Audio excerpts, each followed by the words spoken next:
الحمد لله رب العالمين والصلاة والسلام على رسوله الكريم أما بعد وأعوذ بالله من الشيطان الرجيم بسم الله الرحمن الرحيم ألا إن أولياء الله لا خوف عليهم ولا هم يحزنون الذين آمنوا وكانوا يتقون لهم البشرى في الحياة الدنيا وفي الآخرة لا تبديل لکلمات اللہ ذلک هو الفوز العظیم۔ آگے کی صفوں کو پر کر لیں، پیچھے کے آنے والوں کو تاکہ آسانی ہو آگے کی صفوں کو بھر لیں۔ اللہ تبارک و تعالی نے دنیا کے اندر مختلف قسم کے لوگوں کو پیدا کیا ہے۔ ان میں ایک طبقہ وہ ہے جو کفر و شرک میں مبتلا ہے، جو کافرین و مشرکین میں سے۔ ایک طبقہ وہ ہے جو بخشا بخشایا ہے، جو معصوم عن الخطا ہے، جو گناہوں اور لغزشوں سے پاک ہے۔ وہ نبیوں کا طبقہ ہے، انبیاء ہیں اس میں۔ ایک طبقہ وہ ہے جن سے گناہ ہوئے لیکن اللہ نے ان کو بخش دیا، ان کو جنت کا پروانہ دنیا میں دے دیا، نبی کی زبانی۔ وہ نبی کے ساتھی صحابہ رضی اللہ عنہم۔ ایک طبقہ وہ ہے جس کو نبی علیہ الصلاۃ والسلام نے فرمایا خیر القرون قرنی ثم الذین یلونہم، میرا زمانہ بہترین زمانہ ہے، پھر اس زمانے سے جو ملنے والا زمانہ ہو، یعنی صحابہ کو دیکھنے والے تابعین کا زمانہ، اس کا زمانہ بھی، اس زمانے کو بھی اللہ کے رسول صلی اللہ علیہ وسلم نے بہترین زمانہ ہے۔ ثم الذین یلونہم، پھر تابعین کو جن لوگوں نے دیکھا ہو تبع تابعین کہلائے، ان لوگوں کا زمانہ وہ بھی بہترین زمانہ۔ یہ ایک طبقہ۔ تیسرا طبقہ وہ ہے جو گناہ کرتا ہے، کبھی لغزش اس سے ہو جاتی ہے، لیکن اس گناہ کے بعد، لغزش کے بعد اللہ کے حضور میں رو کر گڑ گڑا کر، چھوٹی موٹی کوتاہی کے باوجود بھی خوب رو کر گڑ گڑا کر، جب تک وہ صاف ستھرا وہ طبقہ نہیں ہو جاتا ہے، اللہ کا دوست نہیں بن جاتا ہے، اس وقت تک وہ اللہ کی بارگاہ میں گڑ گڑاتا رہتا ہے۔ وہ طبقہ اللہ کے ولیوں کا ہے، اللہ کے اولیاء اور اللہ کے دوستوں کا ہے۔ چوتھا طبقہ وہ ہے جو اللہ کے باغیوں کا ہے، نافرمانوں کا ہے، جو اپنے گناہوں میں اڑا رہتا ہے، گناہوں کو، لغزشوں کو چھوٹا موٹا سمجھ کے اڑاتا رہتا ہے، کبھی معافی مانگ لی، کبھی نہیں مانگی، کبھی گڑ گڑا لیا، کبھی نہیں گڑ گڑایا، اور اس گناہ کے بندھن میں وہ بندھا رہتا ہے لگاتار رات و دن، روزانہ اس کا معمول رہتا ہے۔ وہ گناہ گار طبقہ ہمارا و آپ کا، جس سے ہم مراد، اور اللہ کے اولیاء سے وہ مراد ہیں جو اللہ کے حضور میں گڑ گڑا کر جب تک معافی نہ حاصل کر لیں تب تک وہ گڑ گڑاتے رہیں۔ انہی کو اللہ نے ولی فرمایا ہے، انہی پر قیامت میں نہ کوئی خوف ہوگا، نہ ہی وہ غمگین ہوں گے۔ قرآن کی آیت، اللہ تبارک و تعالیٰ نے قرآن پاک میں ایک آیت پیش کی اور فرمایا اللہ نے الا ان اولیاء اللہ لا خوف علیہم ولا هم يحزنون، کہ یاد رکھو کہ جو اللہ کے دوست ہیں، اللہ کے ولی ہیں، ان پر کوئی خوف نہیں ہوگا، نہ ہی وہ غمگین ہوں گے۔ قیامت کے منظر میں، قیامت کے ہولناک منظر میں، جس میں بڑے بڑے لوگ پریشان ہوں گے کہ کہیں ہمارے ساتھ آزمائش کا معاملہ نہ ہو جائے، اس وقت اللہ ان کے اوپر سے خوف کو ہٹا لے گا۔ اس وقت اللہ تعالیٰ ان کے اوپر گزرے ہوئے اگر کوئی کوتاہی بھی تھی، اس معافی کی نسبت سے اللہ اس کے غم کو بھی ہٹا لے گا۔ آگے اللہ کے ولیوں کی خود نشانی اللہ تبارک و تعالیٰ نے خود بیان فرمائی، الذین آمنوا وکانوا یتقون۔ یہ اولیاء وہ نہیں ہیں جن کو ہم سمجھتے ہیں۔ ہمارے معاشرے اور سوسائٹی میں اللہ کے ولی اور اللہ کے یہاں عہدہ رکھنے والے، پہنچ رکھنے والے وہ ہیں اس زمانے میں جو اچھی طرح دعا تعویذ کر لیتے ہوں، جو تھوڑا بہت تعویذ گنڈے بنا کر ہمارے گھر کی برکتیں لے آنے والے ہوں، ہمارے تمام قسم کے مسئلے، نعوذ باللہ اللہ ہی مسئلے حل کرنے والا ہے، ہماری نظر میں وہ مسئلے حل کرنے والے ہیں۔ ہمارے گھر میں کسی نے کرا دیا ہے، ہمارے اوپر کسی نے کرا دیا ہے، ہمارے حالات بڑے بگڑے ہوئے ہیں، گویا کہ ہم نے ان کو اللہ کا دوست و ولی سمجھا ہے، حالانکہ اللہ کے دوست و ولی بولے۔ اللہ نے آگے فرمایا الذین آمنوا وکانوا یتقون، جو ایمان لائے اور اللہ سے ڈرتے رہے، اللہ سے خوف کرتے رہے، اللہ کا تقوی اور لحاظ کرتے رہے، ان کے بارے میں فرمایا یہ اللہ کے ولی ہیں۔ لہم البشری فی الحیات الدنیا، دنیا میں تمام لوگ خوشخبریاں حاصل کرنا چاہتے ہیں، سکون قلب حاصل کرنا چاہتے ہیں، اطمینان حاصل کرنا چاہتے ہیں، اور یہ چاہتے ہیں کہ بڑی آسائش سے آرام سے دنیا کٹے۔ دنیا کے مال و دولت میں اگر سکون قلب ہوتا، عیش و عشرت میں سکون قلب ہوتا، تو ان اللہ کے ولیوں کو تقوی کی بنیاد پہ دنیا کی بشارت، دنیا کے سکون اور اطمینان کی بشارت نہ دی جا رہی۔ لہم البشری فی الحیات الدنیا، اللہ دنیاوی زندگی میں ان کو خوشخبری دے رہا ہے، وفی الآخرہ، اور آخرت میں لو لازمی سی بات ہے، اللہ کے دوست ہیں، ولی ہیں، تو جب دنیا میں خوشخبری ہے تو آخرت میں بھی خوشخبری ہے۔ لا تبدیل لکلمات اللہ، دنیا کے تمام وعدے جھوٹے ہو سکتے ہیں، بڑی بڑی حکومتیں اور گورنمنٹ جھوٹ اور مکاری کر سکتی ہیں، بڑے بڑے لوگ جھوٹ مکاری کر سکتے ہیں، لیکن اللہ کے وعدے میں کبھی تبدیلی نہیں آ سکتی، اس میں کوئی پھیر بدل نہیں ہو سکتا، اس میں کوئی جھوٹ نہیں ہو سکتا، اور نبی کی زبانی ہے تو لازمی سی بات ہے اور نہیں جھوٹ ہو سکتا۔ ذالک هو الفوز العظیم، اور اللہ کی طرف سے کامیابی فرمائی، یہی بڑی کامیابی۔ لہٰذا ہماری نظر میں ولی اور اللہ کے یہاں پہنچ رکھنے والا وہ ہے جو عامل ہو، عامل سے مراد دعا تعویذ کر لینے والا ہو، جو تھوڑا بہترین انداز سے چور کو کاجل میں دیکھ کر پکڑ لینے والا ہو، تمام قسم کے ڈیجیٹلائز سسٹم جو اس زمانے میں ہمارے یہاں چل رہے ہیں تعویذ گنڈے کی الگ الگ شکلوں میں، وہ کر لینے والا ہو، وہ ہماری نظر میں بڑا ہے، اور اسی کے دربار میں مسلمانوں کی بھیڑ لگ رہی ہے، اور جو اللہ کا ولی ہے، علم رکھنے والا ہے، مسجد میں اس کا دربار لگا ہے، مسجد میں دینی بات ہو رہی ہے، اس کے دربار میں اس دینی ماحول سے بالکل مذمہ، بالکل کنارے ہے، بے بہرا ہے، بالکل اس سے اس کو کوئی واسطہ نہیں۔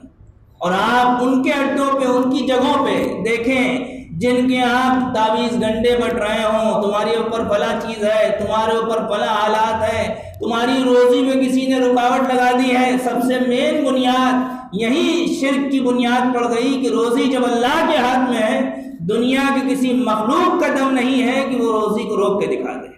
دنیا کے کسی شخص کی طاقت نہیں ہے کہ کسی کی روزی کے ایک دانے کو روکنے کی وہ طاقت رکھتا ہو دنیا میں کسی کے پاس، اور ہمارے یہاں وہ بڑا محترم ہے۔ جبکہ اللہ کے رسول صلی اللہ علیہ وسلم کے پاس ایک شخص آئے، لازمی سی بات ہے صحابی رسول ہوں گے،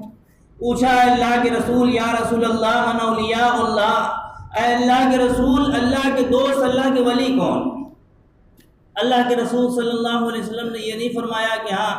فلاں تمہارے اوپر جو پھونک دے وہ زیادہ ولی ہے،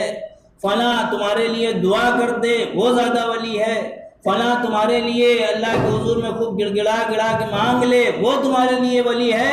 آپ نے فرمایا الذین اذا رؤوا ذکر اللہ، جب اس شخص پہ نظر پڑ جائے جس کو تم اللہ کا ولی دیکھنا چاہتے ہو، جب اس پہ نظر پڑے تمہیں اللہ یاد آ جائے کہ ہاں اس کو دیکھ کے سنت رسول پہ عمل کرنا چاہیے، اس کو دیکھ کے اللہ کے حکموں کے اوپر زندگی گزارنا چاہیے، اس کو دیکھ کے اللہ کے شریعت اور اللہ کے گویا کانسٹیٹیوشن، اللہ کے قوانین پر عمل کرنا چاہیے، اس وقت سمجھ لو کہ یہ اللہ کا ولی، اللہ کا دوست۔ دوسری جگہ اللہ کے رسول صلی اللہ علیہ وسلم نے فرمایا ان من عباد اللہ عبادا، کہ بندوں میں کچھ بندے ایسے ہیں یغبطہم الانبیاء والشہداء، جن پر نبی اور شہداء جو شہید ہیں وہ رش کریں گے، وجوہہم نور علی منابر من نور، قیامت کے ہولناک منظر میں، آخرت کے منظر میں وہ ان کے جو چہرے ہوں گے وہ نورانی ہوں گے، اور نور کے ممبروں پر وہ بیٹھے ہوں گے۔ پوچھا گیا کون ہے؟ من ہم یا رسول اللہ لعلنا نحبہم، کون ہے اللہ کے رسول وہ لوگ؟ آپ ہم کو بیان فرمائیے تاکہ ہم ان سے محبت کریں۔ اللہ کے رسول صلی اللہ علیہ وسلم نے فرمایا ہم قوم تحابوا فی اللہ من غیر اموال ولا انساب، ایسے لوگ ہیں، ایسے وہ اللہ کے ولی وہ لوگ ہوں گے جو بغیر کسی مال کی بنیاد، کہ ہمارا مال آپ سے گھسیٹنا ہو، آپ سے مال لینا ہو۔ تمام عاملین کی دکانیں کھلی ہیں اور لوگوں کے مال گھسیٹنے کے چکر میں، اور لوگ سمجھ رہے ہیں وہ اللہ کے قریب ہیں، لوگ سمجھ رہے ہیں میرے گھر کے حالات بنانے والے ہیں، اور تمام اپنے مال جائیداد بلکہ بڑی بڑی زمینیں بیچ کر وہ عاملین اور تعویذ گنڈوں میں وہ پھنسے۔ اللہ کے رسول صلی اللہ علیہ وسلم نے فرمایا ہم قوم تحابوا فی اللہ من غیر اموال، اللہ کے ولی وہ ہوں گے جو بغیر کسی مال کی بنیاد پہ لوگوں سے محبت کریں گے۔ کسی سے مال کی بنیاد پہ محبت نہیں ہوگی کہ ان کے پاس مال ہے تو ہم ان کے آگے پیچھے لگیں، چمچ گیری کریں اور ان سے ہم محبت کریں، جس کے پاس مال نہیں ہے اس سے دور ہٹیں۔ اس بنیاد پہ وہ محبت نہیں کریں گے۔ ولا انصاب، اور خاندان دیکھ کے نہیں کریں گے کہ یہ میرے خاندان کا ہے، یہ فلاں خاندان کا ہے، یہ میری برادری کا ہے، وہ فلاں برادری کا ہے۔ نہ کسی برادری کی بنیاد پہ، نہ خاندان کی بنیاد پہ، نہ مال کی بنیاد پہ، یہ صرف اور صرف اللہ کے لیے، اللہ کی نسبت سے یہ لوگوں سے، بندوں سے محبت کریں۔ اور آگے فرمایا لا یخافون اذا خاف الناس، تمام لوگ جب خوف کر رہے ہوں گے قیامت کے ہولناک منظر میں، اس وقت اللہ ان کے اوپر سے خوف ہٹا لے گا۔ لا یخافون، یہ خوف نہیں کریں گے۔ ولا يحزنون اذا حزن الناس، تمام دنیا کے لوگ اپنی کوتاہیوں گناہ میں ڈوب کر تمام گناہوں کے دلدل میں پھنسنے کے بعد جب آخرت میں اس کا وبال دیکھیں گے تو افسوس و غم کریں گے۔ اس وقت ان کو خوف و خوف بھی نہیں ہوگا اور ان کو کوئی کوتاہی کا غم بھی نہیں ہوگا، کیونکہ یہ اللہ کے یہاں بخشائے جائیں گے، اللہ کے اپنے گناہوں کو دھلوا کے جائیں گے، اللہ کے اپنے گناہوں کو رو کے گڑ گڑا کے معاف کرا کے جائیں گے۔ اس لیے آپ تاریخ میں جائیں، جتنے اولیاء کی سیرت آپ کو ملے گی، ان کی زندگیاں آپ کو تعویذ گنڈے میں پھنسی ہوئی نہیں ملیں گی، ان کی زندگیاں سنت رسول سے، صحابہ تابعین سے، ان کی زندگیاں اللہ کے حکموں سے مکمل پیوست ملیں گی۔ آپ چلے جائیں 20 ہجری کے زمانے میں، حضرت حسن بصری رحمۃ اللہ علیہ جو ام سلمہ کی باندی کے بیٹے ہیں، جو زید بن ثابت کے آزاد کردہ غلام کے بیٹے ہیں، اور حضرت حسن بصری رحمۃ اللہ علیہ جن سے تمام ولیوں کا جو شجرہ ہے، جو نسب ہے، جو سلسلہ ہے تمام ولیوں کا، اکثر ولیوں کا جو سلسلہ ہے وہ حضرت حسن بصری رحمۃ اللہ علیہ سے مل کر حضرت علی رضی اللہ عنہ تک پہنچتا ہے۔ لہذا حضرت حسن بصری کی زندگی دیکھیں، اس کے بعد کا زمانہ، ابھی تھوڑا زمانہ گزرا ہے 61 ہجری کا، 61 ہجری میں حضرت حسین رضی اللہ عنہ کی شہادت ہوئی ہے، اور اللہ نے اسی سال میں ایک ایسے ولی کامل کو پیدا کیا ہے جس نے مدینے کی سرزمین کو خلافت راشدہ کے طرز پر دوبارہ ڈھالا۔ آپ آئیں عمر بن عبدالعزیز کی زندگی کو دیکھیں، 61 ہجری میں پیدائش ہوئی، 99 ہجری تک آپ کو گورنری حاصل رہی، اور عیش و عشرت کے نقشے وہ رہے، روایتوں میں ملتا ہے، تاریخ و سیرت میں ملتا ہے، ان کی زندگی میں، ان کی بایوگرافی میں ملتا ہے کہ جس گلی سے آپ نکل جاتے گورنری کے زمانے تک، پوری گلی گھنٹوں مہکا کرتی ہے، ایسا عطر یہ زینت کے لیے لگاتے۔ جس جوتے کو ایک بار پہن لیتے دوبارہ نہیں پہنتے، جس جوڑے کو ایک بار پہن لیتے 200 درہم کا جوڑا اس زمانے میں کتنی حیثیت رکھتا ہوگا یہ ہر آدمی سمجھ سکتا ہے۔ ایک بار ایک جوڑے کو پہن لیا دوبارہ اس کو نہیں پہنتے۔ 99 ہجری تک یہی گورنری کا عالم رہا۔ 99 ہجری کے بعد جب آپ کو خلافت ملی ہے، خلیفہ و بادشاہ بنائے گئے ہیں، تب آپ کو احساس ہوا کہ اللہ نے ہم کو تو لوگوں کا خلیفہ، لوگوں کا خادم، عوام کا سرپرست بنایا ہے، اور ہم اس غفلت کی زندگی میں زندگی گزار رہے ہیں۔ لہذا حضرت عمر بن عبدالعزیز نے اپنی زندگی کا طرز بدل دیا، اپنی زندگی کو اللہ کے رسول سے، ابو بکر سے، عمر سے، عثمان سے، علی سے ملا دیا، یہاں تک کہ لوگ کہنے لگے خلیفہ 5 ہیں، ابو بکر، عمر، عثمان، علی، اور 5ویں خلیفہ لوگوں نے بعد میں 99 ہجری کے بعد کا زمانہ ہے، جبکہ خلافت 30 ہجری تک ختم ہو چکی ہے، اس کے بعد بھی 99 ہجری کے بعد کہا جا رہا ہے کہ 5واں خلیفہ اگر کوئی ہے حقیقت میں تو وہ عمر بن عبدالعزیز ہے۔ اپنے تمام بیوی کے زیورات کو عوام کی خدمت کے لیے بیت المال میں جمع کرایا۔ آپ دیکھیں گھر کے اندر داخل ہوئے ہیں، عمر بن عبدالعزیز کی بیٹی، وقت کے خلیفہ کی بیٹی ہیں، آپ اور بیٹیاں منہ پہ ہاتھ رکھ رہی ہیں۔ باندی خادمہ آئی، خادمہ سے پوچھا کیا بات ہے، بچیاں منہ پہ ہاتھ رکھ کے بات کر رہی ہیں؟ کہا بچیوں نے آج گھر میں اناج کا کوئی دانہ نہیں تھا، بچیوں نے سوکھی دال اور پیاز کھائی ہے، پیاز کی بدبو آپ کو نہ لگے اس لیے یہ آپ سے منہ ڈھک کے بات کر رہی۔ حضرت عمر بن عبدالعزیز رحمۃ اللہ علیہ نے اس موقع پہ فرمایا ہے بچیوں کیا تم چاہتی ہو، میری بیٹیوں کیا تم چاہتی ہو کہ تیرا باپ تم بڑی بڑی مرغن غذائیں، عمدہ کھانے، اچھے لذیذ کھانے کھاؤ اور تمہارا باپ جہنم کی آگ میں جلے؟ کیا تمہیں یہ پسند ہے؟ حضرت عمر بن عبدالعزیز سے لپٹ کر بیٹیاں روئی ہیں اور عمر بن عبدالعزیز کی آنکھوں سے بھی آنسو نکلے۔ 101 ہجری میں 2.5 سال کی صرف مدت خلافت رہی ہے اور اس زمانے میں مدینہ منورہ کی سرزمین کی خلافت کو خلافت راشدہ تک پہنچا دیا۔ اور آئین کر کے ایک رائی ہیں، ایک چروائے ہیں، انہوں نے بیان کیا کہ جب تک عمر بن عبدالعزیز کی خلافت رہی جنگل میں نے اپنی بکریوں کو چرایا، اس وقت تک کسی بھیڑیے نے میری بکری پہ حملہ نہیں کیا، اور جس دن حضرت عمر بن عبدالعزیز کا انتقال ہوا ہے اس دن بھیڑیے نے بکری پہ حملہ کر دیا۔ جو ان کا چشمدید گواہی ہے جو انہوں نے کتابوں میں بعد میں ان کی گواہی کو بیان کیا۔ اس کے بعد کا زمانہ دیکھیں، 80 ہجری میں حضرت امام ابو حنیفہ رحمۃ اللہ علیہ کی پیدائش ہوئی۔ امام ابو حنیفہ رحمۃ اللہ علیہ، اور ولایت کے لیے نسب بھی شرط نہیں ہے کہ وہ حسنی خاندان سے ہو، حسینی ہو، صدیقی ہو، فاروقی ہو، علوی ہو، یہ بھی ضروری نہیں ہے کہ ولی ہونے کے لیے خاندان ہونا شرط ہو، برادری ہونا شرط ہو، رنگ گورا پن ہونا شرط ہو، یہ بھی شرط نہیں۔ اگر یہ شرط ہوتا تو حضرت بلال حبشی جو سیاہ فام تھے، کالے تھے، بالکل کالے تھے، غریب تھے، وہ ولیوں کے بادشاہ نہ ہوتے، وہ ولیوں کے سردار نہ ہوتے۔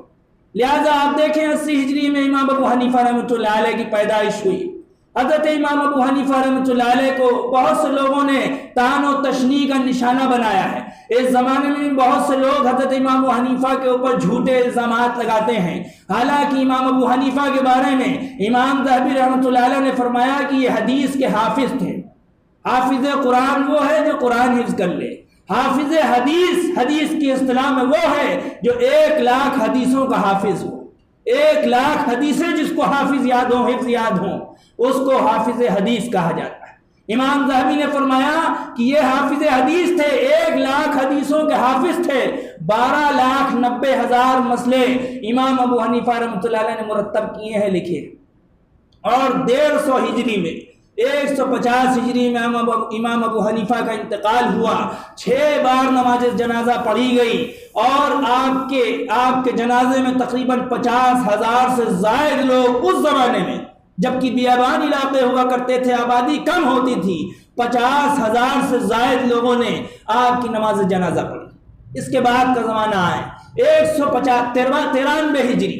امام مالک رحمۃ اللہ علیہ کی پیدائش مدینے کی سرزمین میں ہوئی۔